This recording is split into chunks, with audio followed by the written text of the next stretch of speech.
Kepala Suku Dinas Kesehatan Jakarta Selatan, Muhammad Helmi, mengatakan hingga hari ini ada 37 orang warga Jakarta Selatan dinyatakan positif COVID-19, Rabu 1 April 2020.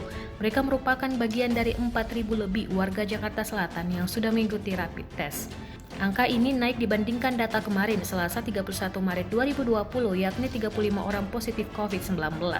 Jumlah yang sudah ikut rapid test 4.000 lebih positif 37, kata Helmi Rabu 1 April 2020. Metode rapid test yang mereka lakukan adalah menghampiri orang-orang yang tercatat pernah berhubungan langsung dengan para pasien COVID-19.